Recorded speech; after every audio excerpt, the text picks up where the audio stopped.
So I tried recording this once, and I kept laughing, and that's fine, but I'm gonna try again. So, me and a couple of guys, were in a listening party, and we were listening to our top albums of the year. I think we listened to The House is Burning, and then before we listened to LP by JPEG, and all great albums. Isaiah's, I don't know about that one, but a little piece of gold showed up in my library and showed up at our listening party, and that was the new dababy EP. And what a sight to behold! I thought Bobby Tarantino 3 was the worst album this year, or mixtape. I get a lot of dislikes and a lot of people saying it's just a mixtape. This is definitely an EP. I'll get that right. But this is terrible. And it's a great kind of terrible, because if you know me, if you've watched this channel, I love total garbage dumpster fires of an album. I love dumpster juice albums, and this fits the bill perfectly. This is the type of album that's it's like the equivalent of like a Z movie or a B movie. And I made notes. Don't ask me why. I made notes, and I want to go through some tracks with you. And I'm gonna play you one. And I don't care if this video gets demonetized. My channel only has 26 subscribers. Who cares?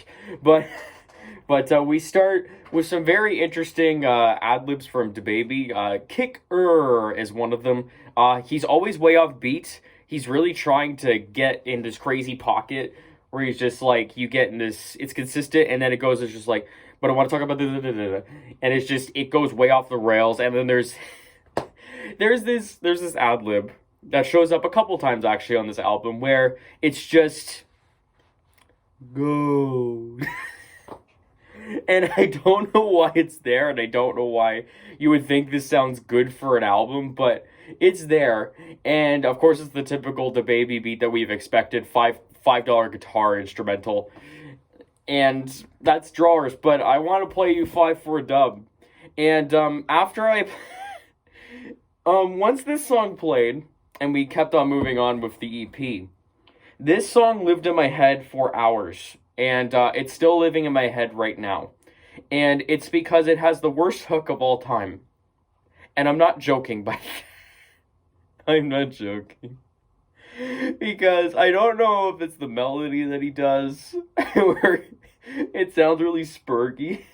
But I had to play it to you. I need to, I hope you're hearing this. But I need you to hear this part. And it's about to come up. And I want you to experience what I experienced. 5 foot up, make me full body like stop letting these niggas try to be ready to slide big bro. Right sitting up, shit no nip, body not know with that body ready to fight. I don't understand why that makes me hysterical. Why that makes me, maybe I'm overtired. I know it's like 2 o'clock as I'm recording this, but I don't know why that particular part makes me so happy that I'm living in this moment. And of course the bass is the story like every dababy song. But that hook is incredible. So going on the levels, Sabi beats, the terrible guitars. There's another one of those ad-libs where it's like, ooh. And it's just really strange, really odd. And then Kodak brings up French fries. This is... Here's my notes. I made very short little bits and pieces about this stuff, so you can read along with me if you want. So yeah, Kodak talks about French fries.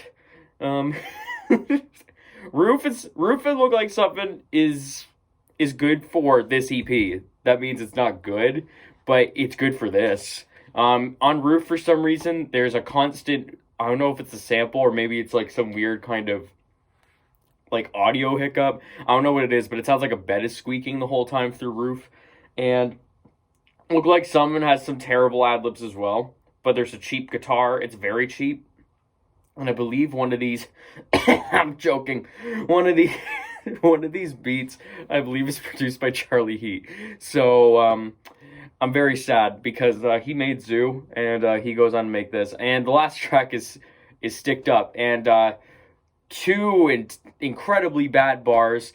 I think it's the second bar of the song where I'm going to try to replicate it as best as I can.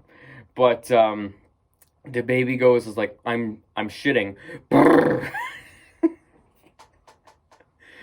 Just, I know you're probably not taking this seriously, and maybe I wasn't supposed to take you seriously this whole time, your whole career.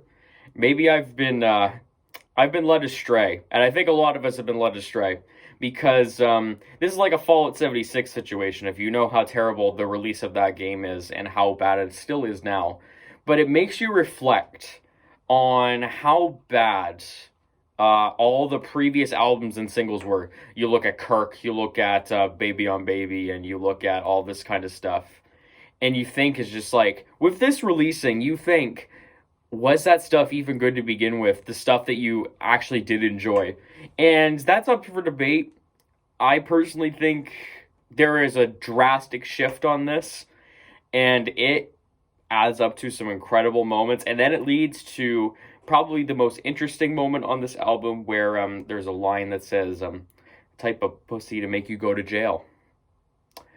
Type of, yeah, to make you go to jail. So, not only are you getting canceled for being homophobic, and I don't know why, that's a whole different story of how stupid that is, but I don't know why you add on to this by making some it's not borderline, it's just people are gonna I took it this way, that it's just pedophilic. It's just really pedo like. And I know the P word is not very well appreciated on YouTube, but that's just how it is. And that's it. That's all I'm going to talk about this. That's all I'm going to talk about with this. It's incredible in the worst way possible. Bye.